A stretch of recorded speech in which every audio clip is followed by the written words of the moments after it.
If you're the solo lawnpreneur, this is going to be very, very truthful for the way you run your business.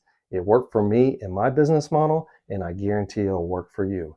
If you wrap your head around the quality of service that you offer your clients so outweighs the number of clients that you have, it is imperative that you understand that. Let me break this down.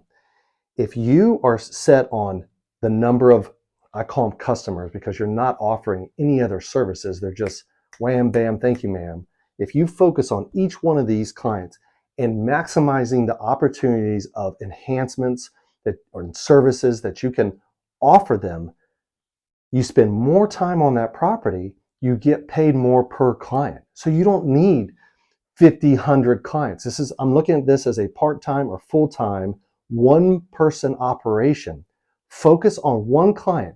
And it starts when you first go on the grounds with the homeowner and you walk the property, okay? You're not only listening and more than you're talking, but you're looking on the ground, up in the air, of things that can be beneficial to that property, okay? I talk about this in my last video. I'll link it up above. But you really want to focus on the basic services that you offer week to week as your foot in the door, okay? Focus on those, knock those out, do it at high detail, and then you present opportunities to yourself and the client comes to you for enhancements to the property. And that's where the margins are. You get the first right of refusal. They're going to come to you first and ask you to do some of these services, okay? Don't get caught up in, again, the high numbers. Focus on these properties. These are where the margins are. Say they want remulching. Okay, I've heard this reason or excuse before. Hey, I can't get all these bags of mulch on the property. I got a small pickup truck, or I don't have a truck, whatever it is. Okay, well, how about present it to them like this? 50 bags of mulch. You're going to have it delivered. You've already talked with the nursery about all this. You've arranged it.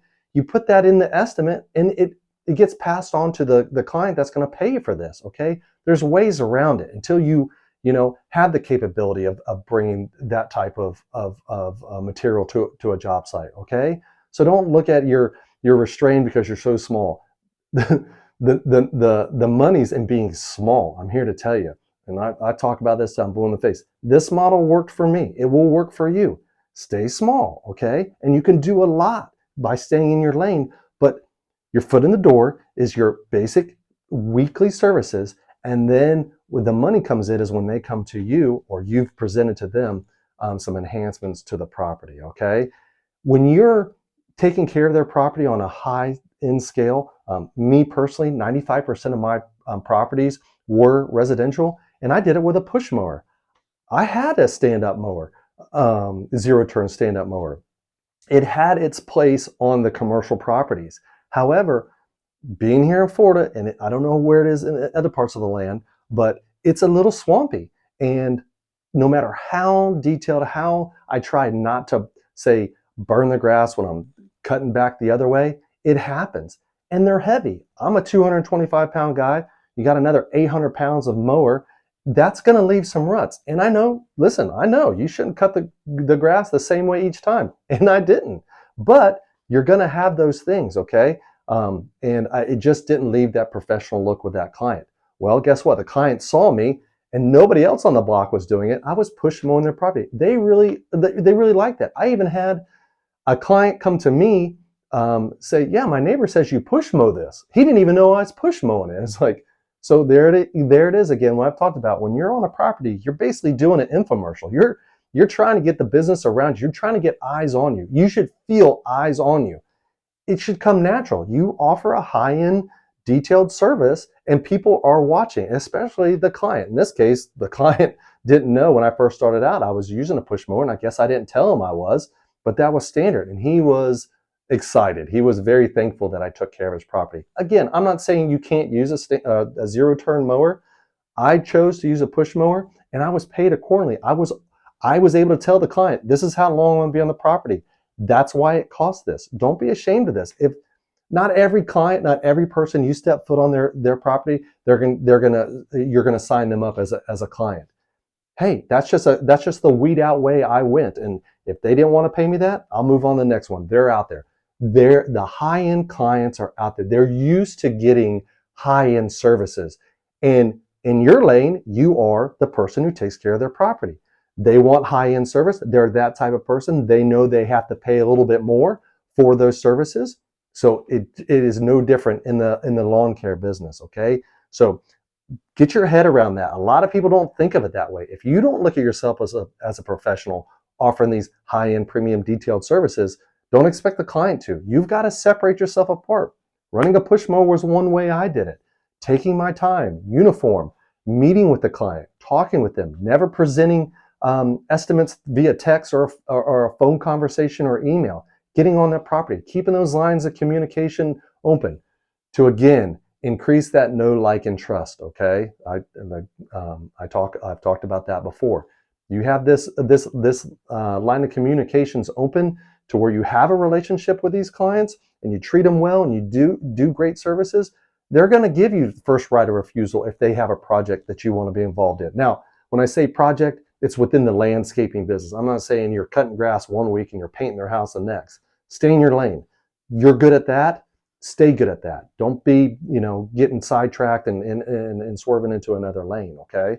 So again, you can become very successful as a one-person operation, running your lawn business by getting your foot in the door by the weekly services and then the additional services. Okay. You don't need the high number, a whole bunch of windshield time.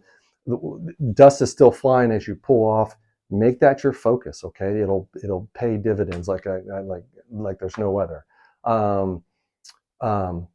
And again, the client you're looking for is the one that's used to getting treated on a higher level. Again, back to my steak theory. Hey, let's go out for steaks. My wife says, okay, let's go out for steaks. Well, she may be expecting some high-end steakhouse. I may be thinking of Applebee's. Okay, so once you put yourself up there and they see that you present yourself and that's the services you offer, they're going to know that they need to pay higher for that. Well, and again, take the opportunity to do a great job where people see it, especially the client, and they know what to expect. Expectations are everything. But you've got to show how you're different. And it's from day one when you meet that client. Okay. So, I consider myself an introvert, and I've talked about this before in one of the videos about the conversations, but you got to get with these people. Listen more than you talk, and obviously look around for opportunity that you can offer them in the future. Okay. That's where it all starts. Again, this is Daryl with Planner Project.